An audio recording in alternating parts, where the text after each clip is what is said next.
Congratulations for getting so far in this tutorial. Now, sculpting is not easy, and I'm sure you found that out if you've come to the end of it. This is the final section of this tutorial. I'm going to be showing you how to finish off your sculpture. And so basically that's kind of laying on the skin and making some of the minor and major adjustments throughout the sculpture to really finish it off, to give it that feel of life that we want in our sculptures, right? Regardless of whether it's going to be realistic looking, you're going to really fill out those details, or you are just happy with, having kind of the rough finish. This is, I'm going to have it slightly on a rough finish for this tutorial. Getting into really intricate detailing, it would be something that we would do in an actual course, a full-length course, as well as anatomy, like an écorché class. If we were getting into those fine details, that would be something that I would definitely go through in a sculpting course. So I really want to congratulate you and thank you for working so hard through this tutorial. It's not easy to sculpt, and it takes a lot of time, a lot of courage, and a lot of recognizing where you might have fallen short and working through that and making adjustments. So you've done a fabulous job. And if you are one of those people that have commented, thank you so much. It's really a pleasure and encouraging for me when you make comments and you let me know how you're doing and how much you're enjoying all of this. So thank you so much for really participating and being part of this tutorial. I can't wait to continue sculpting with you. Alright, so this is where we start working a little bit faster and a little bit freer in the sculpting. So I'm going to be moving quickly around the sculpture, and what I want to do is I want to fill in the areas that we did not fill in, for instance, with the anatomy. But we also want to be very conscious of how we are, of course, affecting the surface and what the result is going to be and how that's going to affect our composition. So I'm going to start in the area that is largest, work my way to the areas that are smaller, and that would be here in the front of the leg. Actually, that would be this whole lower leg section, so including the hips. So I'm actually going to begin where there is less clay, so that would be here on the front of the leg. Now this is a quite large portion of the leg. Now I don't want to go at this too aggressively. I don't want to just add too much clay all at once. I want to, of course, continue systematically adding clay like I did before. But what I want to do is what we're going to start doing is just filling in and working towards those final stages of the sculpture. And we want to allow ourselves a little bit of freedom here. Now I like to, it's nice to kind of, when we want to free up, to use little smaller pieces of clay and just kind of lay that on and see the contour change just a little bit quicker when we do that, rather than laying on large clumps of clay and trying to push and pull that, because we can affect the surface just a little bit easier when we add smaller pieces at a time. And it also allows you to move a little bit faster.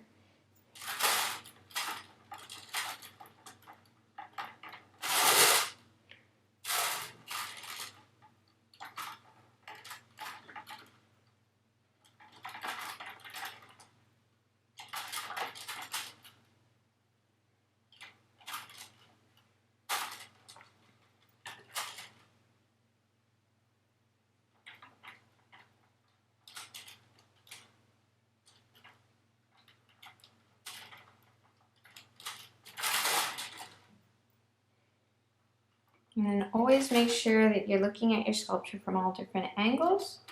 It's nice to have it on a Lazy Susan like I have, so I can turn it as I'm working.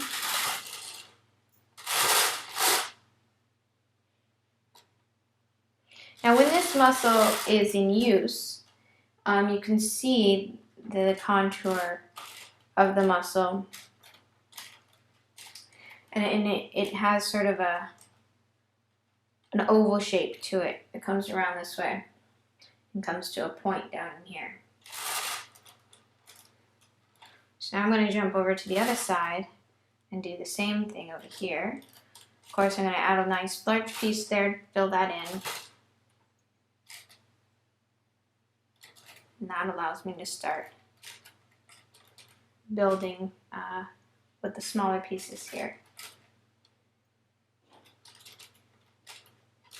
And try to think about, you know, the way that you're adding the clay, the way you're laying this on, how is that affecting the shape of the muscle that we're creating. So you want to kind of apply this in the form that the muscle shows when it's finished, right? So think about, you know, you're looking at your reference images and think about what shape that creates. Does it curve around? Or, you know, the leg, if it curves around, then we want to layer this clay on in that way rather than just sticking it on flat on one part. You know, the movement of your finger is going to really change how the clay applies and what kind of contour it creates for your sculpture.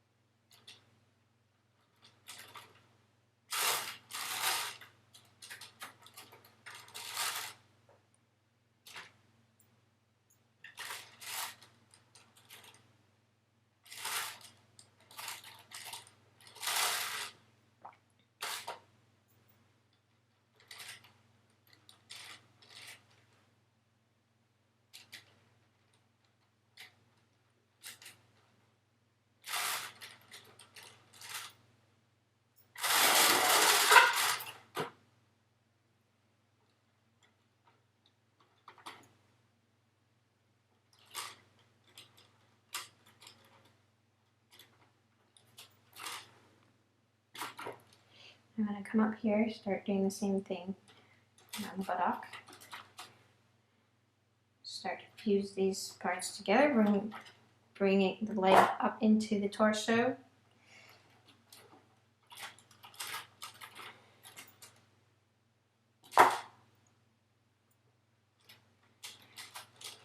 Now when we have two independent parts, even though it's like one piece, we want to sculpt it as though they're independent, because that's going to really make a difference. We want to make sure that we can visually see that this figure could potentially move, right? We don't want to fuse the buttocks together. I'm going to make sure that muscles stay separate. So oftentimes I see students, so it looks like one massive piece, right? But we want to stay true to anatomy of the figure, because that's what's going to give us the feeling that this figure could be alive.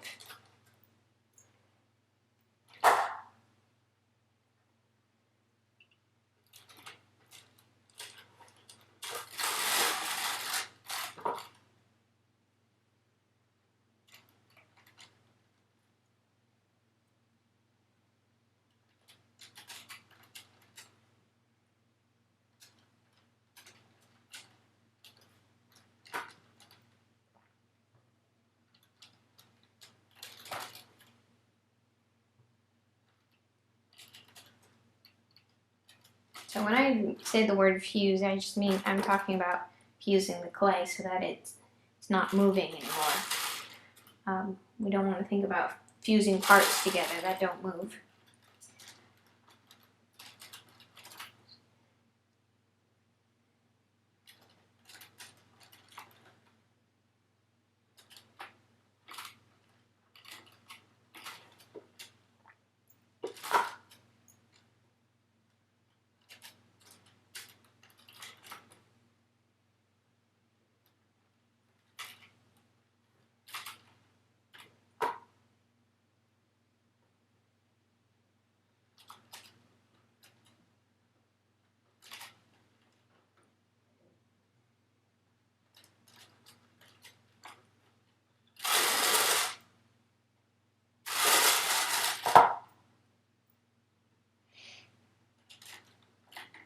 So this is where we want to start really paying attention to, you know, where our peaks and valleys are and what needs filling in to make it a little bit more accurate. Start going back to thinking a lot about that composition that you'd planned and how you're affecting it and what changes you might want to make, or what's perhaps not coming through the sculpture yet that you want in your composition.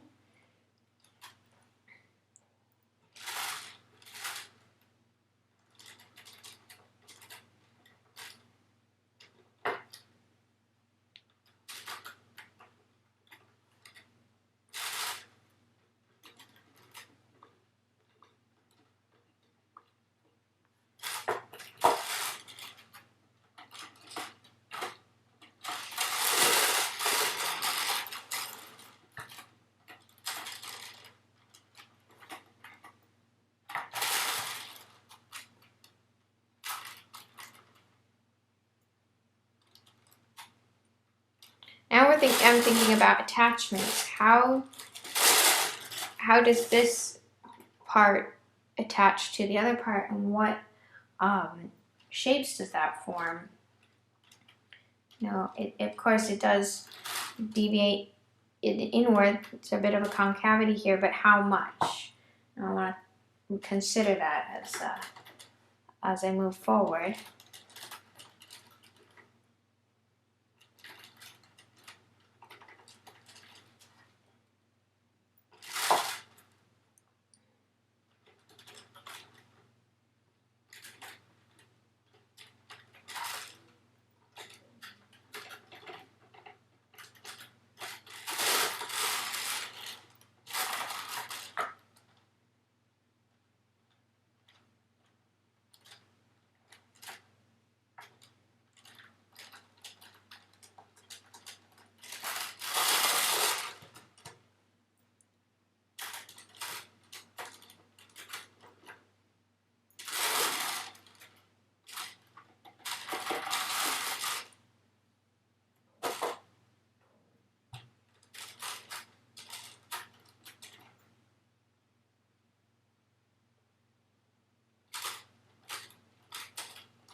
All right, so now I want to come to the front.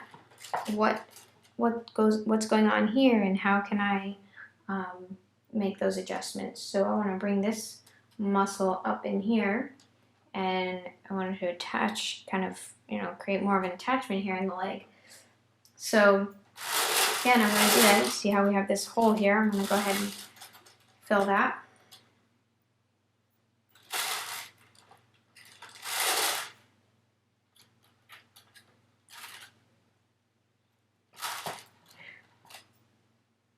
And this large muscle that we see, or muscles, that come up to the point of the hip, which is right up in here. So we want to make sure we keep the definition of the hip.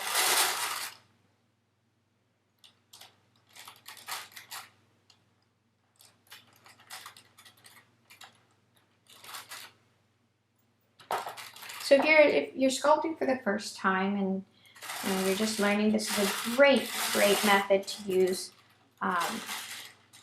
because you are learning the anatomy and the figure and the shapes and everything. And then once you've been able to accurately sculpt the anatomy of the figure, you can actually start using this method right from the beginning. You don't have to go through the full bulking out as we did every time, but you will want to practice that until you have a greater accuracy in your sculpting. So it's just a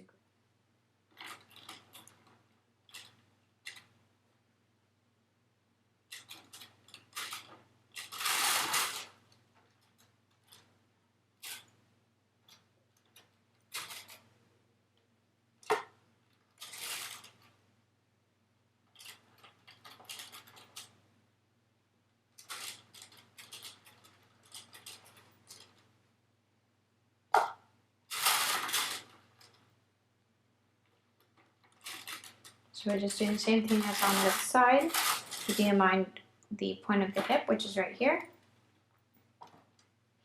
And that this muscle extends up to there.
So it's important to really be paying attention to your contour at this point. You want to make sure that you're not filling clay in areas that's going to make you lose some of the muscle definition that we put on underneath, even though we are adding clay on faster and a little bit less structured in a way.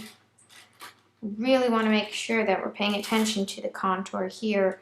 As you see, even though I filled this in, I still have this contour of this muscle and then the contour of the pelvis coming up this way. So I want to make sure I do not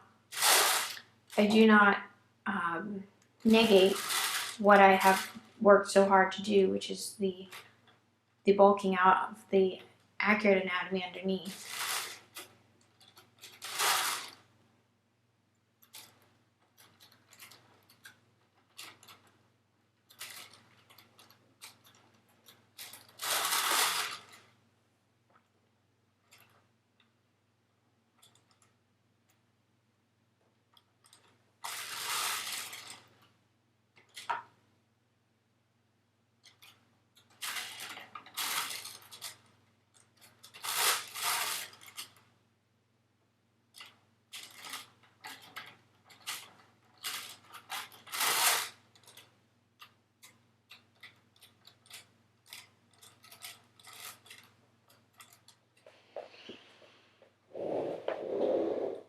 Alright, because she's on end point, she's going to be using all of these leg muscles a lot. So we want to really give that indication there. So this calf muscle is actually going to be quite strained. So it's going to come out back here a little bit more than if she were just standing normally. So what I'm going to do now is I'm going to add some bulk to the back side of her legs.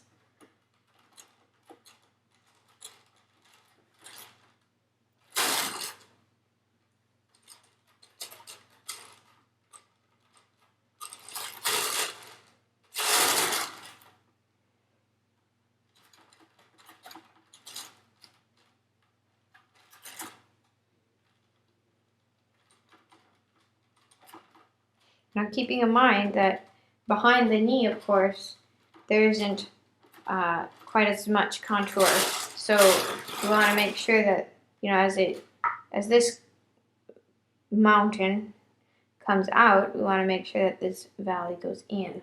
So we want to make sure that we indicate where the knee is. So make sure as you're adding at the calf and not at the knee.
Okay, so coming around the front, now the knees are always quite interesting. The knee, so this muscle, the large muscle of the thigh comes all the way down here. So I want to indicate that, where that goes to, and then also now the knee, when it's supporting the leg in this fashion,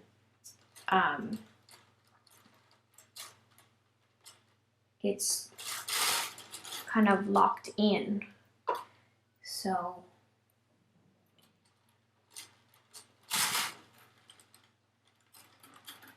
I'm going to fill this in a little bit here.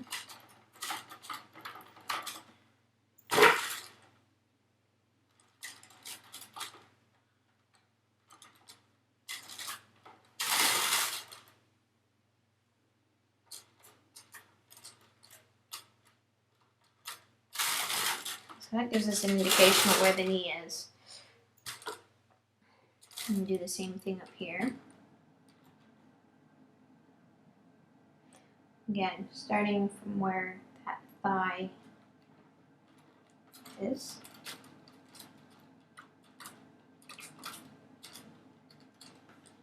And coming around.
And like I had mentioned before, at this point now we have the muscles laid on the way that they should be. So this now gives us a really nice base to start really filling out the sculpture and giving it some nice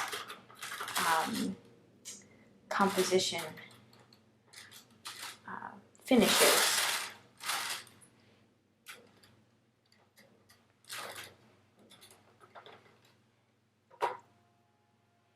This is where style can come into play.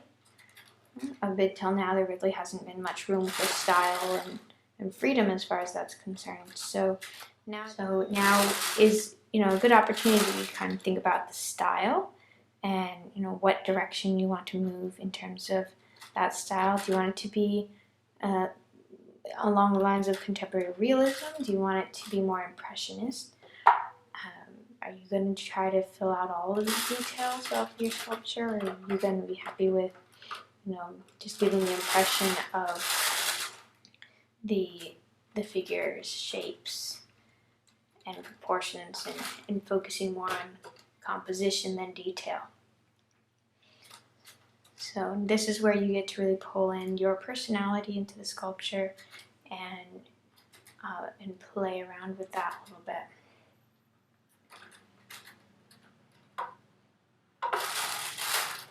Now I do want to make sure that I keep these kind of separate, as her belly button is going to be right in here, so I want to make sure that I don't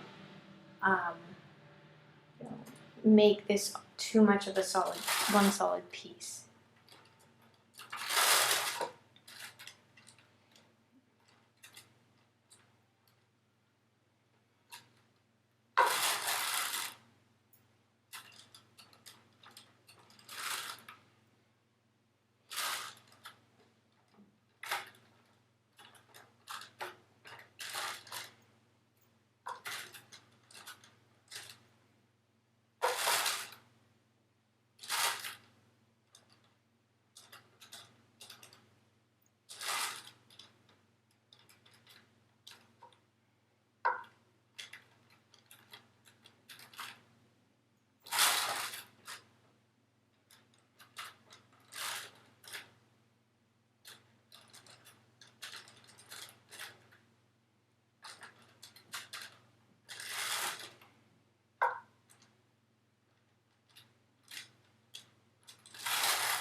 So what I'm doing now is I'm looking for consistency in how I'm adding my clay.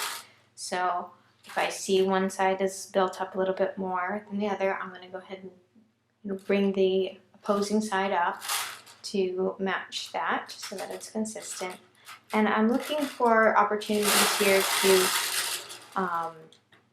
bring it up to basically the next layer. Because I don't want her to be too thin.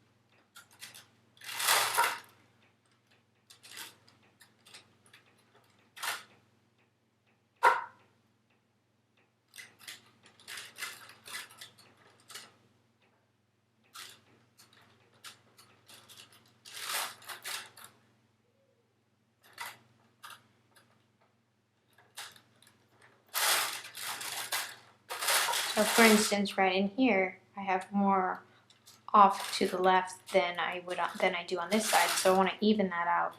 I'm going to bring some clay on this side, right here, and also bring it to the inside of this. So that brings it more to the middle.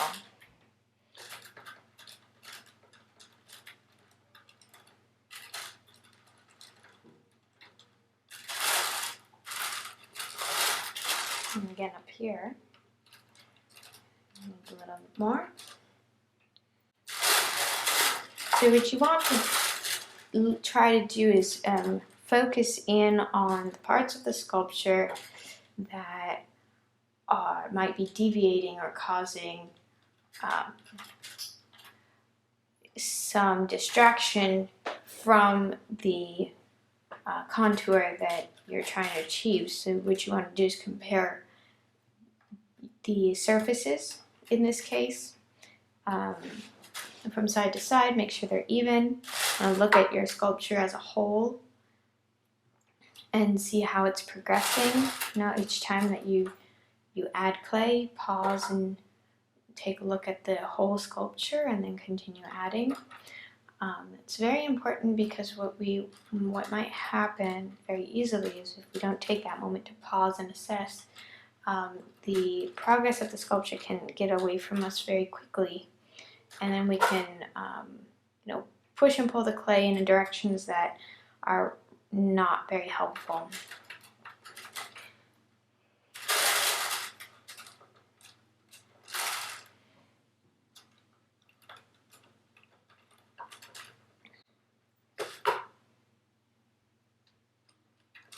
And as you see, because I'm working on this section of the body, bringing that up to the next layer, I'm not blending into the other part, because I want to make sure that I don't lose the definition between these parts of the body. And then I will consciously move down, for instance, to the hip, or move up to the rib cage when I see fit. And those judgments you're going to have to make on your own. And when you feel ready to move on to the next section of the sculpture, then you go ahead and do that. You kind of go with your flow. So now I'm feeling like it might be a good time for me to work a little bit on the rib cage, because I want to make sure that I'm bringing that up to the same layer as this part of the body here. So reason being is now you start to see that there is more of a layer of muscle and skin here than there is up here. So I want to bring this portion of the body up to that layer. And I'm just going to do that by the same method that I did before. I'm going to be following the shape of the rib cage. And the reason being is by adding the clay on in this method, I'm going to be able to maintain that shape of the body there, rather than slapping clay on in a different method.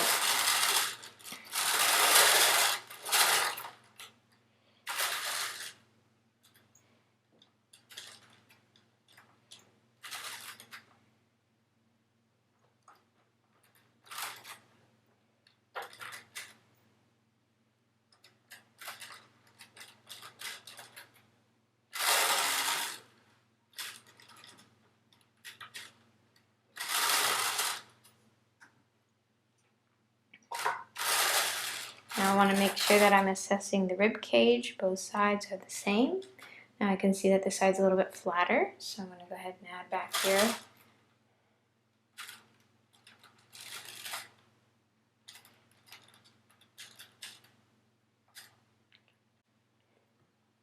Now even though I might add smaller pieces, you still see that I am going in the direction and the shape of the ribs.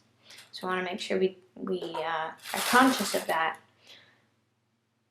because as you lay the clay on, you want to use the stroke of your finger to give it that feel of roundness that the torso has.